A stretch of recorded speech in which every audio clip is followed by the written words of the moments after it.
Welcome back across space and time into the depths of the brig, where we bring you the Captain's Quadrant and this iteration for Lower Decks. And as you've noticed, everything's been animated. Our logo, animated.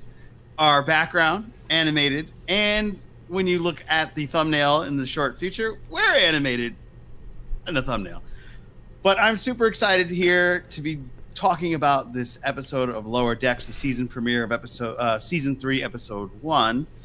With me this week is the unbelievably brilliant, swollen head, Jason the alligator hanging in Cisco's cafe, all the way from the other side of the United States, and hailing from all the way on the other side of the globe. Just Jason this week. You're not a science officer? Like, what's going on here? I'm currently on temporary leave from Starfleet. He's been grounded. Okay. Well, since I'm the only one in uniform, I am your captain, Captain Joe Dove, reporting for duty to get into the depths of this Lower Decks Season 3, Episode 1. Let us kick off the episode summary. Lower Decks, Season 3, After Show. This is Episode 1, Grounded. Mariner enlists her friends on a rogue mission to exonerate her mother as Captain Freeman faces a military tribunal for the destruction of Hacklid Planet. You know, wow. This was a lot of fun. Like, Lower Decks is always fun, but what makes this one special was how it was wrapped up. Like, most of the episode was unnecessary, but it was so fun. When we get there, they commit to the bit, and I love that. They said from the beginning these were going to be about unimportant officers on an unimportant ship, and how best to commit to that bit than having the entire, cliffhanger resolved off screen while they were screwing around somewhere. Yes. That was great. I loved it. Captain, you currently under red alert? Red alert! Red alarm. Red alarm. Red alarm. Oh, man. If you told me 30 years ago the Packlids were going to end up being one of my favorite alien species, I would have thrown something at you. Yeah. I was like, oh, man, can't wait for this episode to be over. Actually, the original Packlid episode should be something in the Agony booth. It's another show that you should watch that we do on this channel. Yes. Yeah, Jason, what did you think? What did you think of this episode? Like coming with the Packlands, like you get to the point and go, they are so stupid as a species, and then by the end of this, I'm going, yeah, but in a way they're smart. They're still really dumb, but they're kind of smart. Yeah. But MVP on this episode, and we'll get into it, has got to be James Cromwell. MVP. Yes. Yeah. I was so happy to hear his voice. Yeah. I mean, it's better when he's doing. It's better when he's doing that than gluing himself to Starbucks coffee desks. Well, he might have recorded the dialogue for this episode while he was doing that. We don't know. Yeah, maybe he was glued to the desk. Hold on, I need to record this. But let's move on. Yes, to the first contact. Thanks. Speaking There's of James the man, Cromwell. There he is, yes. Yeah, right before you... That'll do, pig. I know it's been a few weeks since we've done this show, Joe. Yeah. That's why if I do come in and go, yeah, this is the next segment. Yeah.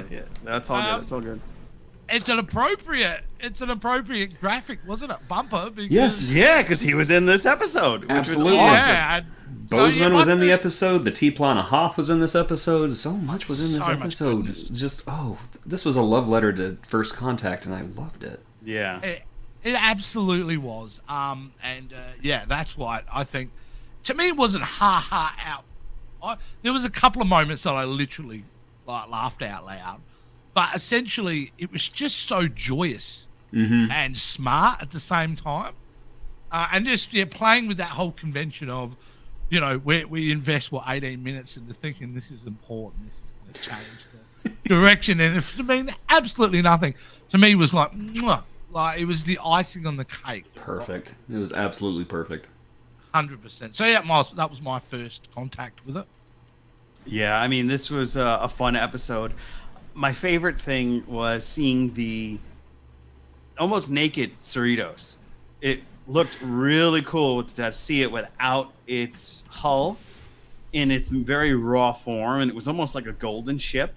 And I was like, are they doing a refit? And it's like, oh no, they've taken all that stuff off it because they're doing this, deep look into what happened to the Packlet planet and the involvement from the captain. So, well, they stripped her down in the season finale, remember? Because they released all the hull plating so they could go and save the what was it, the Archimedes? Archimedes, yeah. So they could save the Archimedes. They had to take off all the hull plating so they could get through the cloud. Okay. Yeah, I've got to say though, I kind of like it is now. Yeah, it looks cool. Yeah, I agree. It really does. Yeah, it looks really. They should just paint it, like put stuff back on, but then paint it so they don't get blown up. But Freeman's going to make them put it back the way it was. Yeah, she doesn't want it looking all Sovereign class or Crossfield class or anything. Absolutely. Yeah. All right, guys, take it away.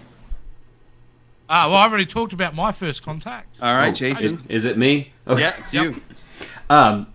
First of all, Lower Decks has surreptitiously become probably my favorite Star Trek series out of the new ones. I'm still very partial to Deep Space Nine, but I love Lower Decks because it feels like it was written by people like me for people like me, and they don't really care to bring in like new Trekkers or new fans. Which I'm not saying new fans are a bad thing. I think new fans are a great thing. But this is a show we can look at and say this is all ours. It was all made for us. All of the references, turning Bozeman, Montana into a theme park, I thought was great. To me, it looked like a Ren Fair. What would a 24th century Ren Fair look like? What was that? The fact that they used the score over the top. Yes, and it's such a beautiful just score. Added weight and validity to it, didn't it? Yes. So it's not only hilarious, but it's like, this is canon. This is what he did after, getting to Warp Drive. This is how he made a living afterwards. Absolutely. And the fact they got James Cromwell to come back was just spectacular. I loved it. I loved every single line he said. And it's beyond that. It's just like small moments in the show. I called myself the alligator hanging in Cisco's cafe because whenever I was watching the Lower Decks crew there, hoping beyond hope that maybe Avery Brooks or Cyril Lofton would show up as in a voice cameo, I noticed the alligator hanging in the bar, and I was like, I remember that because it came. Jake thought it came alive, and they had to wrestle it back every night. And the Ketracel white hot sauce. Was amazing. Deep cuts. Man, you're catching all of the deep cuts this week, man. And to me, the thing I laughed about the most, and it's such a stupid, tiny thing, but I think about it now, and I'm like internally giggling, is whenever the two guys are in the Regula 1 type station, and one of them goes, "Is the Cerritos scheduled to leave today?" "No, it's in dry dock," and they see it go by, and they're just staring out the window, just wide-eyed, and one of them just kind of goes, "Woot, woot, woot." I thought that was the funniest, most understated joke in the whole episode. Yeah. To me, every time James Cromwell came on screen, was talking about safety. Yeah. Like, I was just delighted by it. Please, right. Please finish up your food before you go in there and then Tindy and Rutherford just start stuffing it in their faces. They are. I love the fact that they're just like the kids of the group. Just.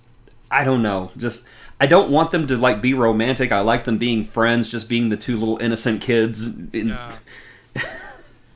I love Lower Decks can do like friendships beyond men and women without turning it into romance. Yeah. Oh yeah. Well, we've got to talk about romance in this episode because it's one of the best parts as well. So go on. But I've got to bring up a comment from our dear friend and other co-host Annie.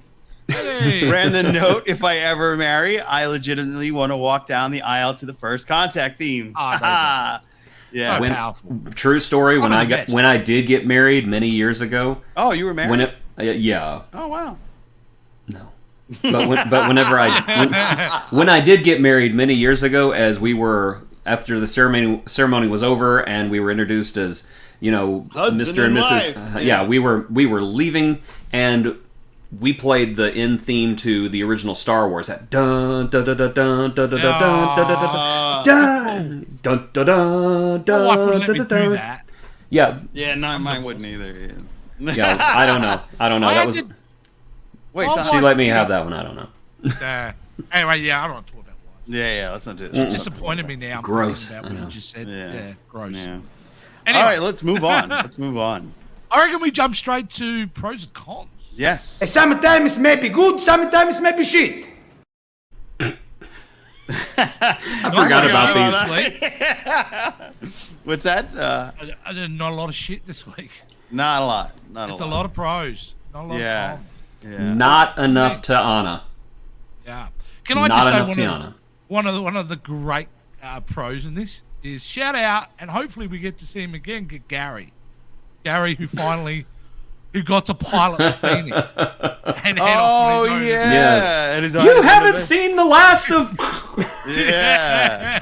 Forgot about Gary. Yeah. I wonder what he's gonna be doing. He was just so, and I loved him because he was that. If you've ever been on plenty of rides, I'm sure you guys have.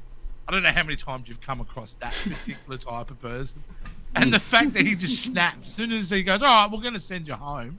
He's like, no, I am your captain now. Yeah, exactly. Which I completely agree. If you put me in the pilot seat of a stolen starship, I'd take that thing around the solar system a couple of times. Yeah, I would too. Right? Yeah, it's the Absolutely. only. If the you're only investing logical to go thing on a to do. theme park ride of it, you're going to want to do it, right? Yeah.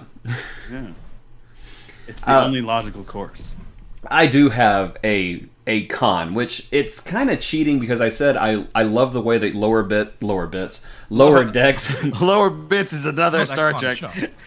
show. Yeah, that's the. So yeah, I love the way that lower decks commits to the bit that they're unimportant, and I love the ending where all the important stuff happened off screen, but I wanted to hear Kelsey Grammer and oh gosh, I forgot Tim Russ. I wanted to hear them as Captain Batesman and Tuvok. I don't know. Yeah. I wanted. I see them and I'm like, say something, and they never did. They cheated with the screenshots. Yeah, which I know it was the bit, and if they would have expanded it, it probably would have kind of cheated the joke. But at the same time, it's like they're right there. I want to see Tuvok again. I want to see what Captain Batesman is up to. Which, incidentally, was the Akira class ship the new Bozeman? Oh, don't know. You kind of stumped us there. Yeah.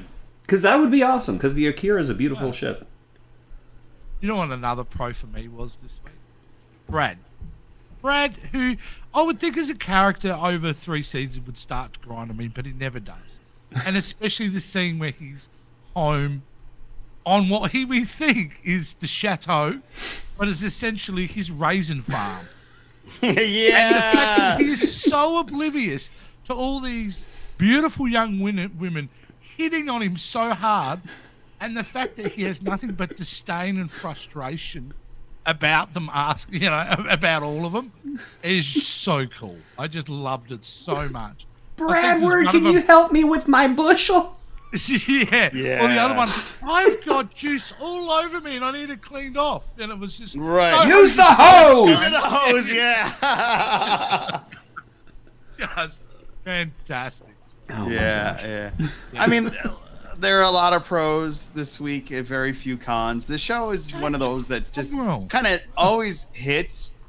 It's very rare where it doesn't. So I've never. It's gonna be hard. I can't remember a single episode they've done where I have not been like, "That's great. That's awesome. I loved it." Yeah. No notes. Yeah, okay, the use of the Packlins and how much they've used the Packlins so far, is that a pro or con? Pro. Yeah. It's a pro. They took a species I gave 2 shits about and made them something valuable. On the surface level, they're throwaway villains. They're Right. good for a punchline, and that's it on the surface. But the more they played with these characters, the more they made them a fascinating species, And the plan, it wasn't their dumbest plan. They've had some stupid plans. They blew up their planet. own Yeah, but, as far as they're concerned, not their dumbest plan. They just don't know how to execute. They or really blew execute. up their planet.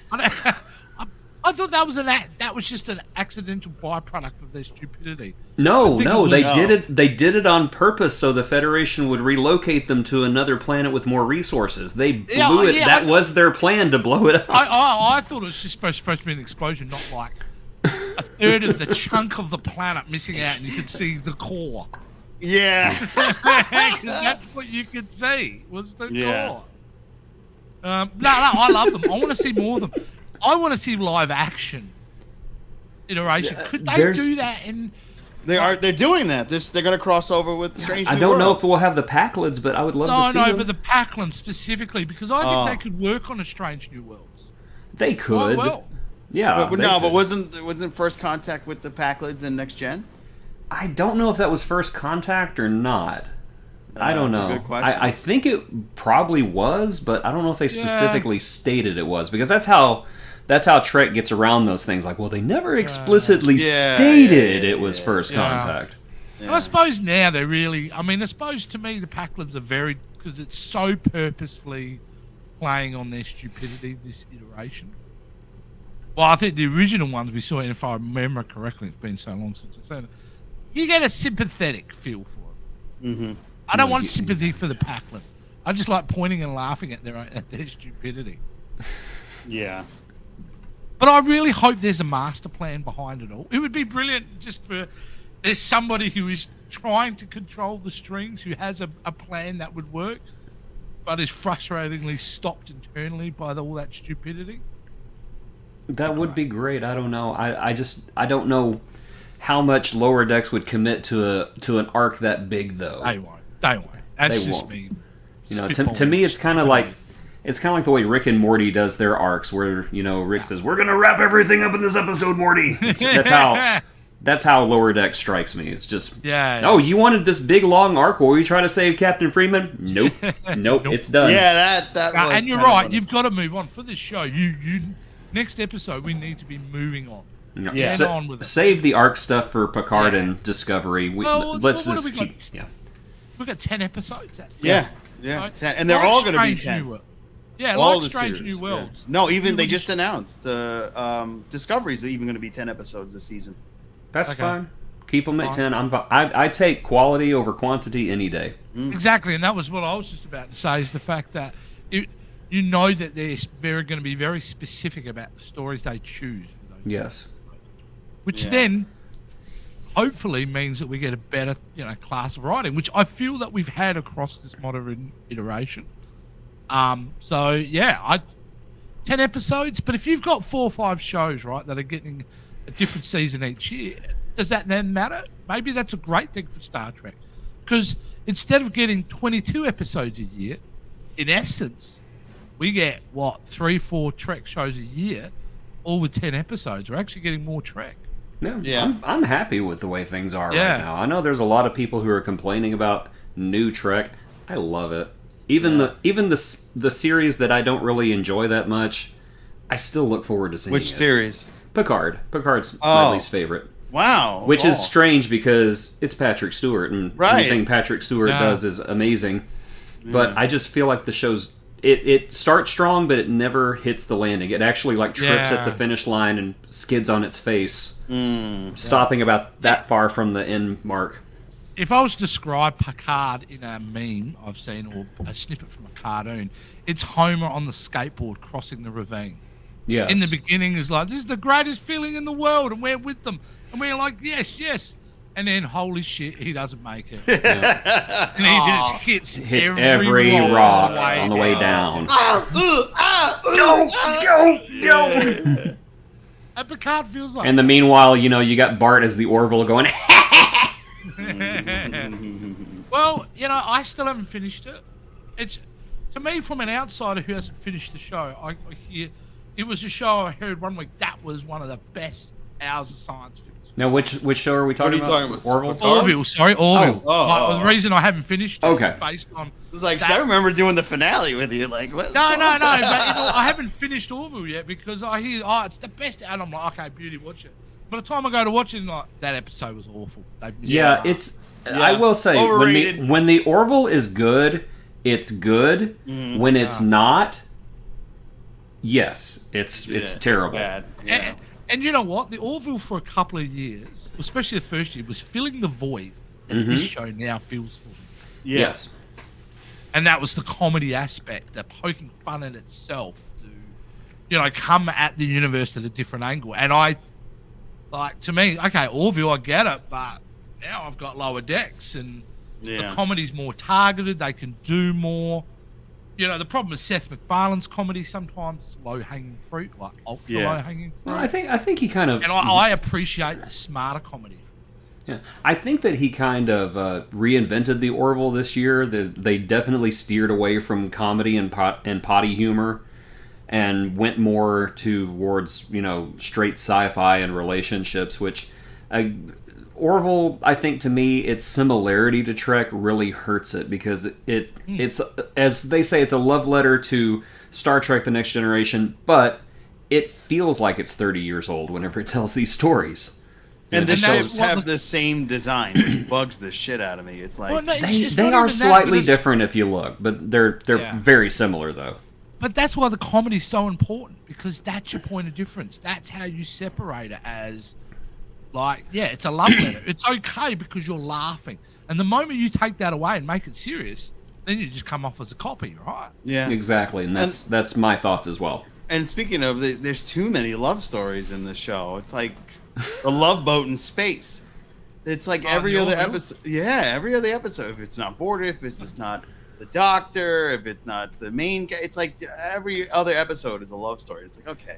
I will say all the Topa episodes were fantastic, though. I will say that. Because they're dealing with something that's affecting our society now. Yeah. Those did not feel 30 years old. Those felt like something that would be, something tackled today, and I thought they did those very well. Yeah. Why are we talking about the Orville anyway? All right, yeah. What is this? We probably should move on. Fuck the Orville show and move back into Lower Decks. Yes. Let's do what we came to do. Yes. Yeah. Let's get on with Lower Bits. Come on. Lower Bits. Oh man. Yeah. All right. Let's move into. We're kind of. This is terrible. I like it. We were kind of there with it, but they filled up with the Orville. Orville. We kind of just did that with the Orville. So. Yeah. So we just scrap Harriet, go forward, and then let's just jump straight to. I ask you, Captain, what conclusion would you draw? So this is a tough one. I would love to see Andrew Robinson show up as Garrick on this show. It'd be amazing. He could do that. Yeah. I think there are two actors. I think are the most obvious two actors. Why they haven't? Well, three actually. And I think Jeffrey Coombs. He's been on it. He's been on it. He was the evil Jeffrey computer. Coombs He was the evil computer. I can't remember the name, but he was the little box that Brenner found that made the Was it really? Was it him? Yeah, that was him. Jeffrey Combs' grand return to Star Trek. Yep. Oh, okay. Let me rephrase this. So there were three actors that we want live action on a set with real actors. Oh, okay. Jeffrey Coombs, Armin Zimmerman, and Andrew Robinson. Sure, right? Yeah, and Andrew is quite old. He's older than Picard. He doesn't have to play Garrick. You don't have to play Garrick. I got enough money. Why don't they just dot him up and they CG'd afterwards? Yeah, they CG'd. There's enough money down there at Paramount. I'm really hoping that we see Quark whenever the Cerritos visits Deep Space Nine later this season. Yeah, I wonder because article. we know we're getting Martok. Oh, yeah, he was in the trailer. The J.G. Hertzler. Yeah. Yes, he's in the trailer, and all the crew, all the Lower Decks crew are dressed as Klingons, and they've got batleths and everything. And I'm just like, that's going to be a great episode. Oh, this is going to be interesting. But I'm really hoping that we see Quark, and I'd love to see Nana Visitor show up, and that would be great. Everybody it makes sense to still be on the station. Yeah, and that's what's I suppose been the only thing missing from the current iteration of Star Trek. And they're trying hard. You can see they're trying to get in DS9 as much as possible. Yeah, let's get talent back. Yeah. Mm-hmm. Yeah, let's give these guys an opportunity to play in the space. Where's O'Brien? He's the most important person in Starfleet. He's busy. Okay. Now, one joke I kind of wish they would have made whenever they were in Cisco's restaurant was just like have somebody deliver their food and it's Ben freaking Cisco.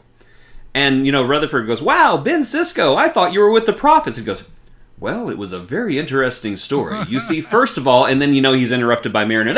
We're talking. Yeah, that would have been funny. They would have never been allowed to do that because I'm sure that, Kurtzman would have been like, no. But, I He does seem to be untouchable, isn't he? Like, they're very careful what they do with Cisco. Yeah. Like, as far as like that joke even getting into it, that he's got a restaurant. Mm-hmm. Yeah. It couldn't have been a laundry. It'd have to be, if they went, oh, it's Cisco's laundromat or something. I bet you they would have done that. But it's a restaurant, you know. Yeah, it makes sense. Well, because his dad was a great cook, and that was his dad's restaurant. So Of course. it only makes sense. Yeah. Yeah, absolutely. But So- yeah, they're very careful with him, aren't they? Yeah, Mom's awake. She says, "Hello, guys. I'm awake." Hi, Mom. So it's my mom. Yes. This is the Star Trek. She's all of our mom now. I'm sorry. Yeah. We claim her. Congrats, Ma. You've got a child in Texas and in Australia. Yeah. You've been busy. You've been very busy. So where is this show going to go this season? What are we? Obviously, we know they're going to Deep Space Nine, but what do you think was the overall arc going to be? I don't think there's going to be an arc. You think it's just going to be a bunch of separate? It's just going think- to be bottle separate, episodes? weird, stupid episodes, and that's what I want. I don't really want an arc. Visit the Packlids every now and again, and I would love to see the people from. I think it was Klingon for 3 ships. I'm not about to speak Klingon, but it was like Wizjus or something like that. Whenever we followed the Klingon ship and the Vulcan ship and the Cerritos, and we saw all their lower decks.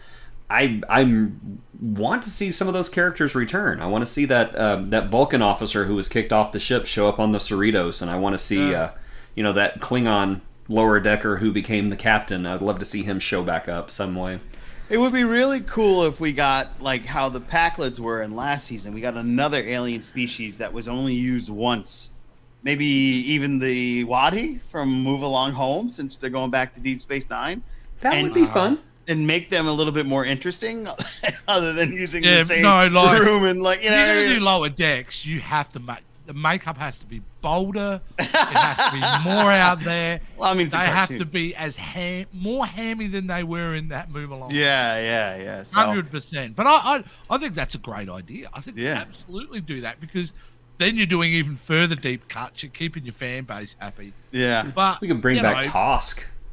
You guys remember Yeah. the lizard dude Tosk? I am Tosk. And then the dude Oh, was showing up. and Deep Space Nine, right? Yeah. Yeah, I remember that dude. That's yeah. where O'Brien can show up. Maybe Tosk is rooming with O'Brien now. Yeah. Oh man. Tosk, did you drink all the coffee? What about the crossover episode? Is that this season? Or was that That's next? this season. It's got Is to it be. this season? It's So gotta be. there's a little mini arc in that. Are you sure that's this season? Because if that's the case, If it's going to be the next season of Strange New World, which is going to come out next year, then But is it going to be a Lower Decks episode, or is it going to be a Strange New This World is the if it's episode? crossover, they have to cross with the both. Right, but yeah, but how are on they which doing show? They're going to Yeah. animate, from what I understand, if I read this correctly, and if not, those of you who are watching later on, make sure you comment below and correct me. But With Extreme Prejudice. no. Hold the prejudice. But from what I understand, they're going to do a live action crossover. So the actors who are the voice actors of the Cerritos are going to be alive and in person as themselves in Strange New Worlds. So Jack Quaid's going to turn up. Jack with Quaid purple is hair. correct, and the young lady, she's going to show up. Tawny Newson. Tawny Newson, Yes. thank you. Horny. I can't remember the name of the other 2 actors though. Right, But they're awesome, I all love them. going to show up, and I mean, I don't know if all of them are, but they're going to show up. They could all do it. If you've yeah. seen the main 4, they could all be made up to look like their characters. Yeah, exactly. And I've heard Anson Mount and Ethan Peck are going to be the cartoon versions of themselves in Yeah, Lower which is Decks. easy to do. Would it be great to see, actually? Yeah, So basically, Yeah. Anson Mount from the medieval episode. yes. I thought that was the cartoon version of Anson Yeah, Mount. exactly. Oh, maybe By the they'll way, Johnny just to go Bravo back- him. See, I kind of thought that it was going to be like one episode, like they'd go to the Cerritos and be animated, then they'd go back to the Enterprise and be live action, and it would kind Yeah. of go back and forth. I'm just deep nerd cut here, but like the crossover between Jimmy Neutron and the Fairly Odd Parents, whenever Yeah. they had to change the style back and forth. Yeah. Yeah, I thought that was great. I have no That's one of the Y'all are looking at me like I just grew 3 heads. I have no idea about that one. Yeah. Sure. Anyway, one was Can I okay. One was a CGI cartoon. The other one was traditional 2D. Oh. And basically, they like broke into each other's universe. And whenever they were in the CGI universe, both were CGI. And whenever they were in the hand drawn universe, they were both 2D. Gotcha. And they just kept going back and forth. Interesting. Okay. Yeah. So that's By the what I way, kind of got from One what they of the were saying. things I forgot to mention earlier, and I think it's worth mentioning, is one negative, actually. I've just remembered now, is Brad's logbook getting out. I'm sorry, his His what? logbook getting out because you're getting His all those logbook deep- getting out. And Yeah. the things that he was saying on that logbook made me go, Brad, I think you need to see someone. Yeah, he needs help. Yeah. Definitely. He needs definite therapy right there. He needs to Yeah, go there see is Bird some- Person. Yeah. What was the one? Didn't he wet himself or defecate on something? Yeah, he wet How did that himself. go? Sure, he probably Yeah, he wet did. himself. Yeah. He didn't want anyone to know his real Please hair try color again. is. You don't know what it is. But yeah, Is so I that- wanted to mention that just because I saw it right here, and I'm like, yeah. Is that your ghost again? No, that's my phone. I'm Oh. trying to. Things have been quiet on that front. Oh, good. Can I do it, Captain? Can I Yes. bring it back? Can I Yes. bring Let back us. my favorite segment in the Let's return to the classic.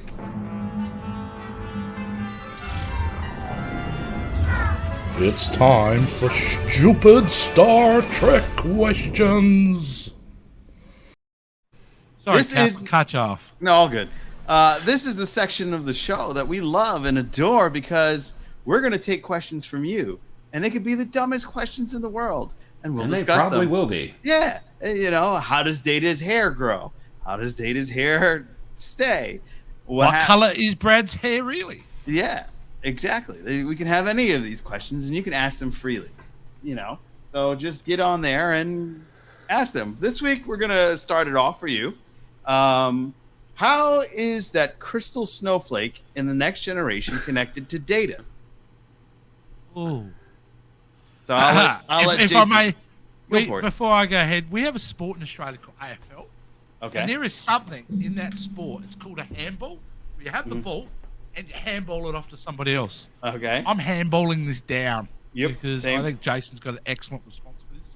I can feel it. Go for it, Jason. It was And I've got no idea how to answer it. It was literally in Data lore Right. that Lore was being all salty, so he called the crystal an entity to Omicron Theta, and it ate everyone there. And then Except for Data. except for because- Data, because he was turned off, a lot like I was by Data lore. Oh, It was okay. is that an agony booth for the episode? No, I don't think it's worthy of an agony booth. It's just kind of, I don't know. I have thoughts. Could be a about it. versus episode. Yeah, it Where could you be a got versus half the people episode. liking it, half the people hating it. Yeah, Yeah, true. it's mostly Got a the war Wesley over it. bits that get me, and it's mostly because everybody in that episode treated Wesley so badly, and they never apologized. Yeah. It's like Wesley was right the entire time, and that was the "Shut Up, Wesley" episode. Oh. And he was right the entire time. And Picard, oh yes, Data was taken over by his evil twin brother. Well, Wesley, it takes a big man to admit he's wrong. I'll be on the bridge, and then Oh, yeah. That's awesome. But yeah, I just anyway, yeah, it ate everybody on Omicron Theta, and then Lore invited it back to eat everybody on the Enterprise, and that's the connection right there. And now, for some reason, it's in the opening titles of Star Trek Lower Decks, which I love the fact that they're adding more enemy ships in that battle sequence every season. Yeah, that was a deep cut that I appreciated. Yeah. Yes. Yeah. Yeah. Is actually here. I got a controversial. It's not a stupid question, but it may be a question that gets me thrown out of fandom. It's not even a question, it's a statement. I've never been super impressed with Lore as a character. What? It's a trope. He seemed so Batman 1960s villainous. It was such an opposite. You just expect every scene he's in to be at a Dutch angle. I know. Yeah, I'm and right he's there. So hammy. Yeah, he's so hammy. I liked Lore. I know. I think we've broken Captain Dove's brain. Yeah. I always thought it was a fun, like, campy villain. And He hasn't aged well. He can be fun, but yeah, he's corny. He's very corny. But it's Lore. You want to know what I want to see them do with Lore? Well, because because he's in pieces across the universe. Well, he's in pieces at the Daystrom Institute actually. What, so they have B4 and lore in Daystrom? I don't know where else they would have lore unless he's like buried under concrete somewhere. I want to see them. I want to see take Lore's head, turn him on, and tell him what happened to Data. Say, hey, it's been like 25 years. Here's what's happened. Data's dead. Just to see his reaction, because he's got the emotions chip, and he will realize at that moment he's alone. Yeah. So I don't know. Actually, maybe you could go to really dark. Yeah. Oh yeah, and I would love to see I don't know, maybe rehabilitate him. That would be a brave.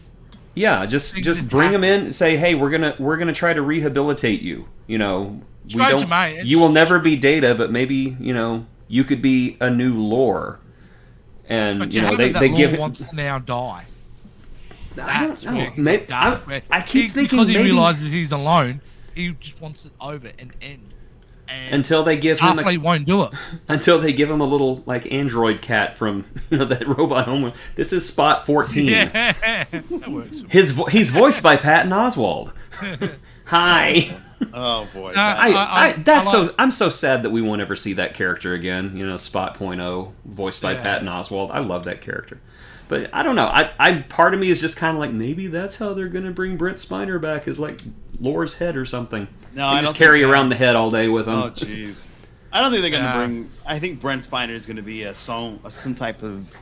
Or, what is it, Aaron soon? That is in this? Oh, look, he's supposed to be a brand new character now. Oh, it's a brand new character. Yeah. I thought it was going to be the dude... No, brand new character. Wow. I'm still hoping for, an aged Lore or an aged Data, maybe an aged V4. I don't know. Maybe... I think it's I don't know. Whenever Q says, I'm going to give you a present, and then Elnor shows up and everybody's like, oh, there's the present. What if it wasn't? What if he brought Data? What if he brought Data back as a human? Legolas. Yeah, he's cool. He's not going to be in the next season, though, which I think is very disappointing. Yeah. It's like, why did they even put him in this season for? What's messed up, though, is killing, essentially, the lineage of Data. It would have been more interesting if you had a more kind of direct lineage. Where half of them didn't die straight off the first 2 episodes. Kill off one of them. But I would have... The lineage where they go to it doesn't feel connected to Data. No. Where they go to, it feels very disconnected. The lineage I'm talking about is that you feel that is. Like what happened to... it would be great if they could resurrect his child. That would have been great. Lala would be awesome to see again. Yeah. Fix her, bring her back. I kind of wish they would have deep faked a couple of background actors with Brent Spiner's 1990s head, just to have that connection, We're not far. I mean, you're not getting that far away from it. If Mark Hamill, who got onto set with a young actor, remember if you've seen the making of Mandalorian season 2, and they did, the episode where Luke's in most of it with Ahsoka and Grogu on the planet. Yeah. Like what they did on set was Mark Hamill went and shot all the scenes, and then the younger, thinner actor then reshot all the scenes. So all the face swap people had references, and he actually worked together to kind of transition his character over to somebody else. That's what they should do with Data. And that's what I'm saying is we now need to be starting to think of if you can get your own ego out of your way as an actor, there's opportunities here to transition and to kind of move it on. I think Spock, Leonard Nimoy did it perfectly, I thought. It was great how they did that transition. I don't think you could fault that at all. And the way he handled it was such grace. Now, I would like to see do that, with some of the Next Generation crew. But this is a swan song, right? I believe so, but Patrick Stewart is also talking about wanting to do one last movie too, and I'm just like, yeah. Let it end, dude. Well, I mean, they could do the Is that villa next door that he needs to buy? That's at this point. The villa next door. Daddy Patrick really needs a yacht. Yeah, exactly. There's all these stolen Russian oligarch ships available. I will take one of them. And the name of the Queen. Another Star Trek movie. Yeah. But, they do need to fill that gap between, the reboot, the Kelvin universe. I tell you where Star Trek screwed up. they screwed up in the mid 2000s to about the mid 2010s. There should have been animated series with that cast. Should have been, yes. I agree. They should have done the Star Wars Clone They Wars can thing. still do it, though. That's the thing. They can still do it. These characters can be alive, and they can amazing adventures. All CGI. They can make do it so with, much money just sitting in a chair talking every day. We're talking about next gen. It may be blasphemy, but they can do it with the original crew too. They can. The person who's doing Spock's voice in that new video game sounds A lot quite like Leonard. him. Is it Leonard Nimoy's son or no? I don't know who it is, to be honest. Yeah. No, and why not? I mean, and why not? I mean, it comes into, I suppose, I think the legality of it is very clear. They can do what they want. Yeah. With the characters. Yeah, according to Shatner, And they if didn't that's even to get royalties. recast them, yeah. So, No, they didn't. Yeah. So yeah, they would have got screwed back then though, because it's such a. Yeah. I mean, the problem with Star Trek as a story, it doesn't have. It deserves that majestic. It was such a great show, and then it got cancelled, and then they brought it back in movies. But we know there was a whole decade of crap to get to that point. Right. You know, the show got canned, and then started getting popular on. You know, we all know the story. But the 70s, there was a lot of wasted years before they finally got to a film. And thank God for Star Wars, otherwise we don't get Right. Star Trek motion picture. So, you know, yeah, and it deserves better than that, I think, Star Trek, that kind of lineage. But I'd love them to see. Why not? Why not? You know, Go for it. Do like an animated anthology show where you know you know how you do it. If you're a production company out there, hear me out. CGI production company, take your favorite, the original series, animated series episode, CGI it, send it to Paramount. I bet you they would be very interested. Or you'll get a cease and desist letter. One of the two. Yeah. We'll see. No, you get a very, very angry phone call from a lawyer. Yeah. But if you're not, you know, if you send it to them, go, this is what we think is concept, even if it's 5 minutes of it, I think that's where they need to go. Yeah. Not CGI because you can do big explosions, just CGI so you can keep that. Yeah, just universe. bring them back. Yeah, I'd love to. I'd love to see that. I would watch a Star Trek anthology. Nursing home Wi-Fi sucks. Yeah. What do they need Wi-Fi for? They're old. That's where my mom is. And what? The replicators are not working? The replicators are not working. So yeah, it's rough over there. She keeps coming in and out. But no, I would love to see an animated Star Trek anthology. You know, do one episode with the original crew, do one episode with Voyager. What happened to them after they got home? Do an episode with Quark. They all got addicted to the cocaine. But you know, isn't Prodigy technically a continuation of Voyager? Technically, yeah. Yeah. Yes, it is. It's got Chakotay on there. Yeah. Janeway's on there. I don't see this as a sequel series anyway, though. Do not see it. Shut your mouth. When does that start? Spin-off, perhaps. Spin-off. Okay, spin-off. We'll agree on spin-off. Okay, spin-off. And, next week, September 8th, is Star Trek Day. Yes, it is. I'm hoping that we can all get together and talk about all the wonderful news that will be dropping on Star Trek Day. It's actually perfect for me. Yep. Yeah. I'm thinking we'll probably get our first look at live action Boimler and Mariner and the others. Yeah, maybe. Hey, on news on Star Trek, we had some bad news in Star Trek. Oh yes, Star Trek 4 lost its director. Yeah, and a very talented filmmaker. Yes. And TV showmaker. Yeah, he's gonna go on and do some independent movie. Something about four people. Yeah, I don't know. Living in New York. Are they doing a Friends movie? Well, they're technically friends. They got the director for the Star Trek 4 movie. Actually just got hired to be the director of Fantastic Four.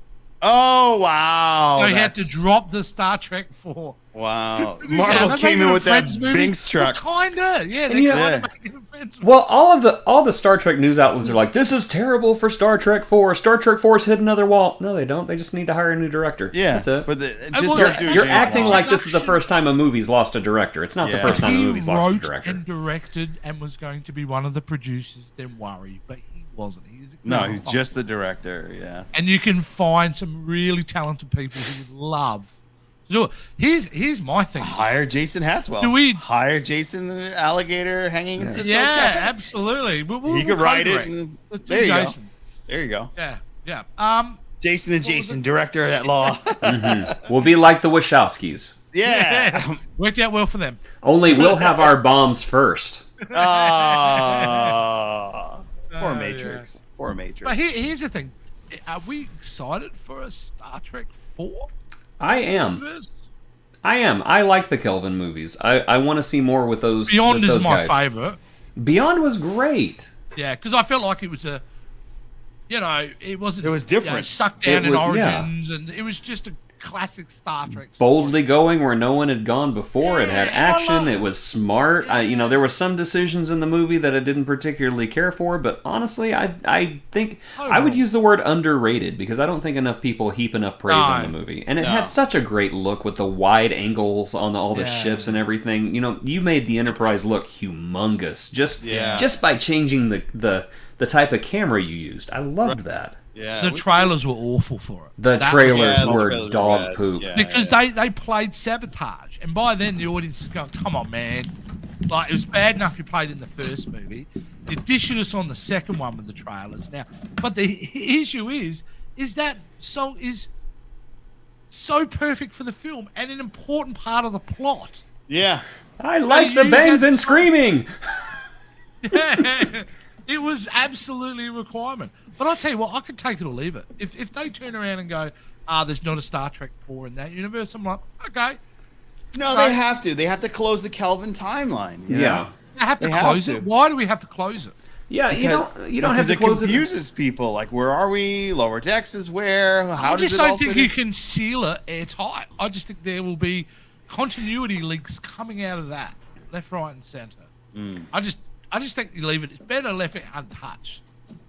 Like that universe still exists and there are adventures, but I just don't know why I need to see it on film. Here's the other problem. I'm more invested. The Spock issue. I have a Spock issue now. What's Because wrong with Spock? I think Ethan Peck's Spock to me is unbelievable, and he's the Spock of now.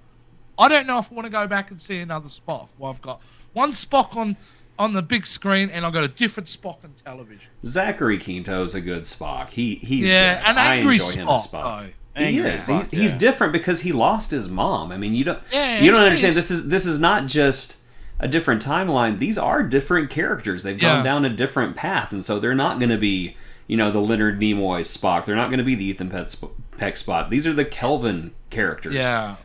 They're going to have to deal, if they do another one, they're going to have to deal with the loss of Anton Yelchin. They're going to have to address that.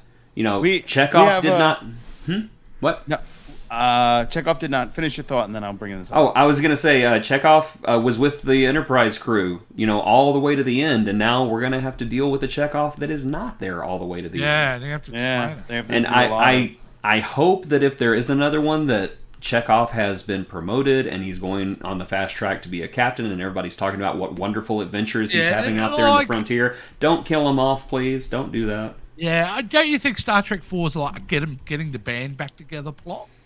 Could be. Like, because there's been such a gap, I would guess if I was them, they'd be writing a plot where everyone's gone off their separate ways.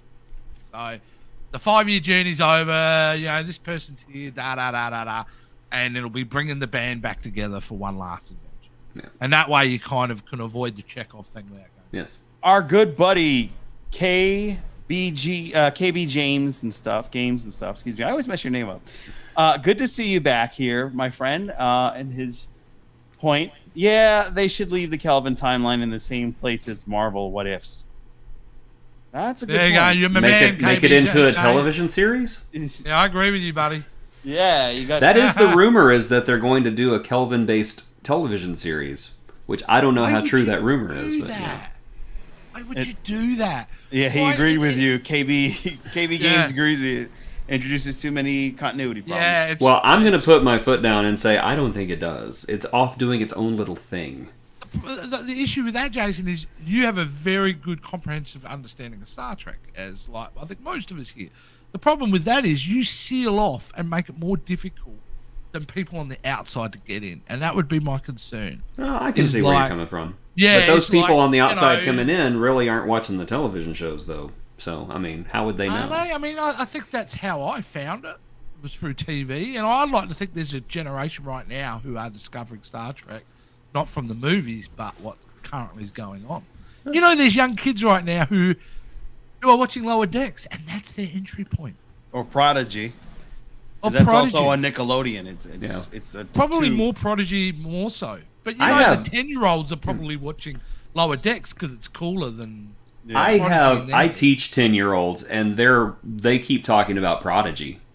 Really? There's So it's just like, Prodigy. Mr. Gaston, is this the TV show you watch? And I'm like, yeah, that's it. Good, Yeah. good See? kid, good kid. Prodigy, because it's got that. It's on Nickelodeon. Yes. So you've got that whole universe. You've got all those kids watching Nickelodeon, like my little soon-to-be 8-year-old cousin Simon. He's all about Nickelodeon. So Tell you what, Paramount's smart to brand Nickelodeon. Yeah. Well, very Yeah. smart with that Star Trek. So, Yeah. because yeah, they could have just said Star Trek Prodigy, but they made sure Nickelodeon. Nickelodeon Star Trek. Yeah, Great way to get kids smart in. move. The way smart that they are marketing Star Trek is great because if you really look at it, they're hitting all the demographics. They're hitting kids, they're hitting teens, they're hitting, old men like And us. parents. old men like parents. you two. Yeah, Yeah. You two, you're older than Oh, me, yeah. dude. And the I'm thing pretty is, sure I'm though, not. I mean, you're definitely hitting people in their 70s, though, at this point. Eh? Yeah. Because you rewind the Boomers. clock back. They're in their 20s when they're first seeing. Yeah, You know, and a franchise is coming up to 50 years old. They were Right. in their 20s, early 30s when Star Trek, the original series, was out. So that's awesome to me. yeah. Yeah, you're right. Yeah. But, I don't want any more Kelvin stuff, to be honest with you. I appreciate it. I really like the first one. I think they are great movies, well made. I even like the lens flares, but They were cool. They but were overdone. They were cool. They were probably overused a couple Yeah. of times. But either way, they're a very cool effect.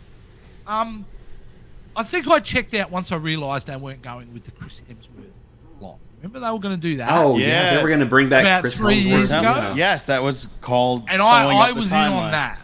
Yeah, Yeah. I was in on that because I thought that'd be fun to see Kirk and his dad. I was getting a bit of Last Crusade kind of vibes. Yeah. You know, a bit of interplay between the pair of them. Especially since you never got that kinship that him and his father had. That him and his father had in the original. Yeah. timeline, you know. Exactly. So Maybe it's just to move on because I think Star Trek is stronger now on television. Which is Yeah. strongest now as it's been in 30 years. yeah, Yes, Star Trek's amazing nowadays, and if you Yeah. don't agree Yeah. with it, then you're wrong. you're wrong. Yes. Yeah. Well, look, there's plenty of other fandoms out there with plenty of hours of content. Yeah, to go watch the Orville if you love it that much. Go Go watch you a know- love story. Sure. Yeah, go watch a I don't know what's going on with my light. There we go. No, it's still weird. Well, are they rebooting some of the other shows? Are we getting some of the? Here's how rude I am. Like I never really got into Stargate because I went and saw the Roland Emmerich movie and went boring. Yeah, it I never really watched was. the show. I didn't get into the other show that's just like Deep Space Nine. Oh, Babylon 5. Yeah. The one with the Muppets. What was that one? Farscape. Yeah, I loved Farscape. I'm not gonna lie. Farscape was cool. Yeah, I'm back on the. I didn't get into. I was snob. I'm a sci-fi snob. I went. Meanwhile, That's even an Australian show. Why Yeah. how could you not get Yeah, into I know. Farscape? Here's A lot the of problem. Australian I actors live in in it. Australia. I know the quality of Australian television in that period. There was nothing at that time to indicate that this was going to be any better quality than what we were dished up in that decade. Because Australian television in the 80s, not great. No, it was good because I knew it was being made in Sydney. So it was a big thing for money, economy, you know. Yeah. Hollywood in Australia. KB Games is back. He says, well, Kirk says his dad is alive in the end scenes of Star Trek Season 1 Strange New Worlds. Yep. Yeah, he does. And he tells Pike that he went to another ship or something. Yes, And you I don't say that as a throwaway, right? You're setting something up then, aren't you? Yeah. because Kirk did mention the Kelvin at one point. So Right. definitely where they Clearly, they're not in the Kelvin timeline, Yeah. but at least we get the crossover. Yeah, that's a good point. Yeah, it's that crossover. Yeah, I'm so looking forward to that. That's- Yeah. Like But I yeah, said, I would actually. I was thinking, what if they actually took the animated versions of Brad and and Becca, and actually had animated like Roger Rabbit style. Could that work? That would be kind of funny. Could they just do have it? work. Yeah. just have nobody comment on it. Just act like it's normal. Yes. Yeah. Yeah, absolutely normal. As they would have any other species they come across. Yeah.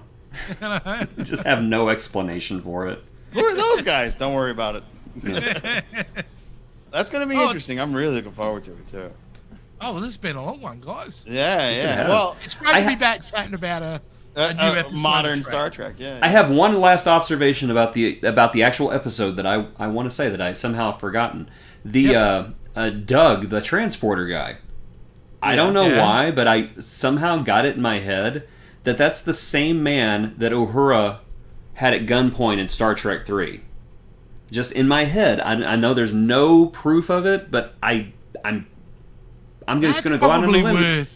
Yeah, I'm going to go on a limb and say it's the same guy. It's that would be Mr. cool. Fantasy. Yeah, I think it's him. That's why he was ready with his phaser, because he's been there before. All right, well, that's going to wrap it up for this week's episode of the Captain's Quadrant. We have kind of dived so deep into... We dissected the heck out of it. Oh, we went in so much. I had all these images lined up that I never used any of them.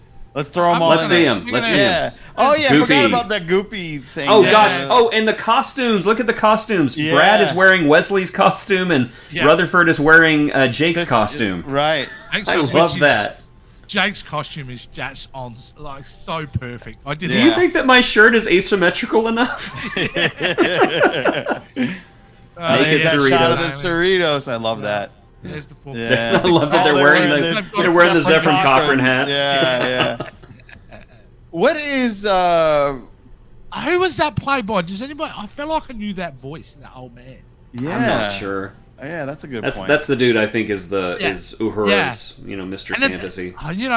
Yeah, that's right. Now I think of it, dude, it's aged right too, isn't it? It's aged. Wait Yeah. a second. Is this? No, that is from the same episode. Okay, I was going to say, is that? Yeah, no, it's all from the same episode. There he is with hard candy. There's the alligator hanging in the bar. Yep.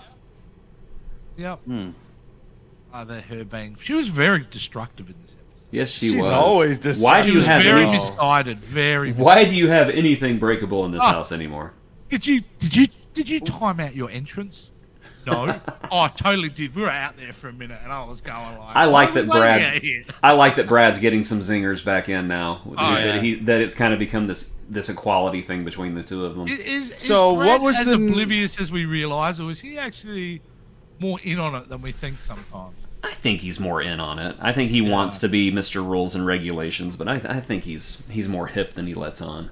Get yourself hot sauce. The hot sauce bit, which is great.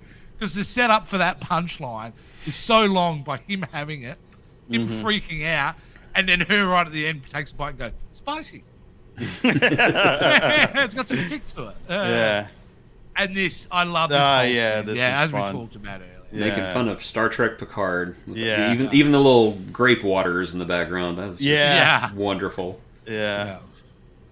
Oh, All right. What episode is this from? Yeah. Oh, you might as well do it more up. All right. Well, thanks for watching. Thanks for listening. Thanks for downloading if you downloaded on your favorite podcast platform. But hey, if you want to interact with more of us and submit your stupid Star Trek questions, please hit me up on at To Be Seen on Twitter, Facebook, Instagram, all that fun stuff, or at Captain's Quadrant, or at Spectrum Sanctorum, or at Just Dungeons, but more likely Spectrum Sanctorum.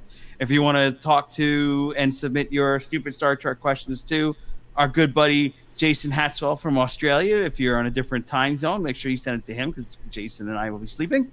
Hit up at Pop Culture Spread or CQ Jason on those wonderful social medias. And Annie, who's our often special guest, but will be joining us next week, you can ask her stupid Star Trek questions at Vulcan Diver. And finally, our golden voice, Jason Roy Gaston. You can catch him on all those wonderful socials at his name, Jason Roy Gaston. And if you want to go to his website and read all the wonderful things he's been writing, make sure you check out jasongaston.net. And So .com now. you're too, putting right? me in a spot because I actually haven't written anything in a couple of months. So now I have to go on there and write some things just so people don't think you're a liar. Thanks a lot, Joe. No, don't worry about it. People think I'm a liar all the time. All right, until next week, my friends. KB Games, so good to see you back. We'll be back next week. We're going to be doing double duty, and don't like that. Is that right?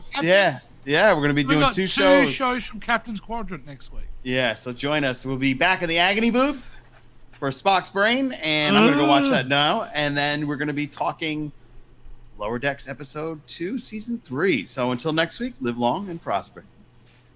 See you.